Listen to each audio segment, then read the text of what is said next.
All right, guys, we've now got a 5-to-1 SPR for the exact same condensed out of position versus linear in position strategy. So here's the queens through sixes range. Here's the aces through fours range. Again, what kind of behavior are you expecting for out of position? At this point, it should be pretty clear. But you know, if you're struggling, it's okay. But it's going to be very similar to, nothing's going to change now, to the other stack to pot ratios. So go ahead, pause it, write down your thoughts. You know, narrate them however you want to do it. Okay, cool. Out of position is going to check. Spoiler, out of position is going to check. Okay, I haven't seen it, but out of position is going to check. All right. Look at this. Wow. Rocket science. Out of position checked. Okay. So real easy. The other player has the nut advantage. Now, what we are seeing is that betting 10% is getting less tenable. Okay. So as we get deeper and deeper and deeper, it seems like out of position wants to check a little bit more. It doesn't want to use the blocking sizings. That's maybe something to keep track of. But primarily, the pretty identical sims. When the in position player has the nut advantage and it's fairly substantial, aces and kings, then out of position should really be in a kind of turtle position or in a defensive position and should really just be checking. Okay.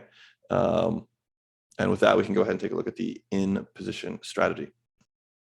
All right, so now we've got the in position strategy after out of position checks. Keep in mind, out of position has got the entire range intact. So we really are up against a condensed out of position range now. So what kind of behavior do we see emerge from the in position strategy? How should we expect this to behave? How do we think about this in game and playing? This is going to be one where we take a little bit more time because there's a lot actually that's going on here. It might look simple, maybe it doesn't, I don't know, but there's a lot in this one. So this is going to take a second. So the first step is we do have our traditional two ranges. Okay, so one of the things I like to try to just understand this just a little bit better I like to simplify things, almost like move the puzzle pieces around in my head when I'm playing. And what do I mean by that? Well, we basically have two ranges, right? We have queens through sixes, which is symmetric. Our opponent has checked their entire range. Their range is queens through sixes. So we've got our symmetric range, and then we've got our carve out. And our carve out is the polarized nuts, our nut advantage, aces and kings, and fives and fours. These are combos the out of position player lacks, right? Aces, kings, fives, and fours. And these are the combos that the out of position player certainly has. Queens through sixes. Okay. So what do? So we jam aces and kings. It's still the nuts. It doesn't matter if we make the SPR 10 to 1. Aces and kings still have a really high preference in the jam category. So aces and kings are primarily jamming, and we're still going to have a high bluff to value ratio, and we're going to jam fives, fours, and now we can actually bet with a lot of pocket sixes, which is great. So one of the things we're seeing is that as we've made the stacks deeper, so we've got a 5-to-1 SPR now, and we're jamming all this aces and kings, the bluff to value ratio for aces and kings has gone up because the bet sizing has gone up. And because the bluff to value ratio has gone up, in part, we can have more bluff combos in our range. So we're bluffing with more. If you contrast this with some of the previous condensed out of position versus linear in position strategy, we weren't really able to bluff with much of the pocket sixes block. But of course, now we can. And a part of that is that the bluff to value ratio has gone up as the bet size has gone up. Okay, we also see that 3x pot is pretty much non-viable. This is actually a pretty important lesson to observe because you still have this kind of symmetric range that's left after you take this aces and kings and primarily, but not exclusively, jam this block as the in position player. You still have hands that you want to value bet, and so queens is technically the nuts. But it's a more it's not an asymmetric nuts, right? Like it's the strongest hand your opponent has. But it's a hand your opponent has at a full weight, right? So how big does that hand want to go? That hand wants to go to 2x pot. That hand is not going to 3x pot. It's not going to 5x pot, not at any real meaningful clip. It's going to 2x pot, which is a very important lesson. 2x pot here appears to be the ceiling for pocket queens. Jacks, which is the second nuts in your opponent's range, really likes half pot here. Occasionally it's betting pot. Okay, so we've got much smaller bet sizings associated with these hands. We do have some modest allocations to half pot with pocket aces. We do have a modest allocation with pocket kings to pocket aces. Again, these two combos play identically because they're the same in the context of our opponent's range. And we are value betting further down, I believe. with a fully weighted pocket jacks in the betting category. So I believe this 5x to 1 SPR is enabling a little bit thinner value betting. And yeah, I would say that that's going to cover most of the in position betting strategy. But as we engage in the out of position versus bet strategy, preemptively, I want to say it's going to be, we're going to look at more bet sizes because there's a little bit more going on. And yeah, with that, we can move on. So I'll see you guys in the next one. All right, guys. So we're now going to look at the out of position versus bet strategy. Here we see the 5x pot jam.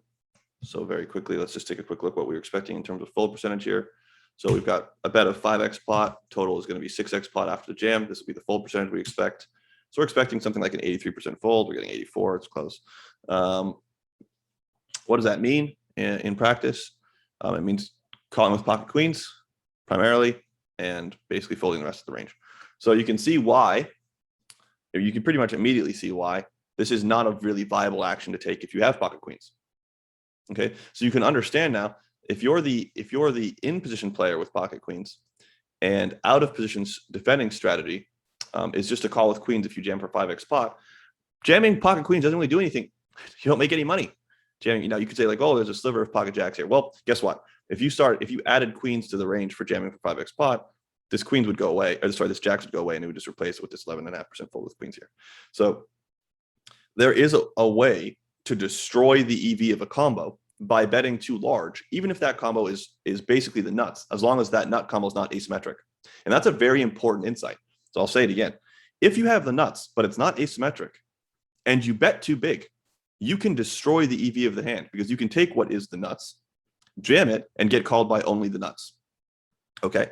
And so this is a very clean illustration of how you really do have to be thoughtful about your bet sizing, and you can't just jam. Now, yes, if you have asymmetric nuts, it works great because it doesn't matter what fold percentage you get mathematically, they're gonna have to call with worse, right? And the pot's gonna be as big as you can make it if you jam, and that's why we jam the nuts, right? So that's why we're jamming aces and kings here as the in position player and getting called by queens. But it's also why we're not jamming queens, okay, as the in position player.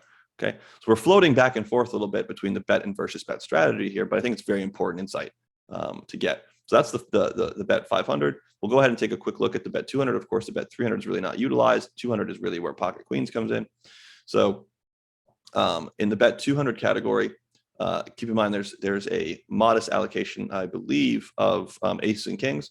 So with the in position strategy having even just the tiniest allocation to aces and kings in the bet 200 block, and then being queens exclusively and not jacks, there's really no incentive to raise even with pocket queens because you can only lose, right? You jam queens, he calls with queens or kings or aces, and then he folds everything else. So this is so the out of position player is playing call fold. Queens is the value bet, so it gets pure call. Jacks and below are essentially bluff catchers, hands that beat bluffs and lose to value. So I don't think that there's too much that needs to be explained on that side of it. Our opponent's bluffing with sixes, so now sixes actually is destroying EV when you call. It's not similar to the EV of calling, whereas like sevens through jacks are actually true bluff catchers, and the EV of calling is -0.2 or -0.24 or whatever in the context of a 300 chip pot. So it's these combos are worth 0. Okay, and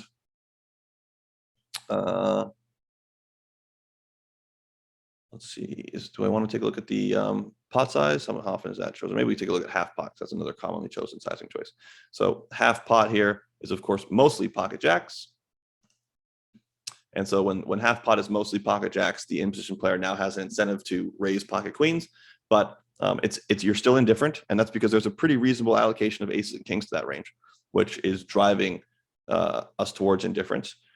It also keeps the raise sizing away from shove, because that pocket aces and kings allocation is high enough that you don't want to just jam. It's not like your opponent only has jacks, so you don't want to make the nuts too big a fraction of the defending strategy, which is what is a consequence if you jam. And so you can see that the most commonly chosen raise sizing is actually the 200, which just keeps a nice solid weight of jacks in the range and kind of reduces the weight of aces, kings, and queens. Okay, very important to keep that in mind as well.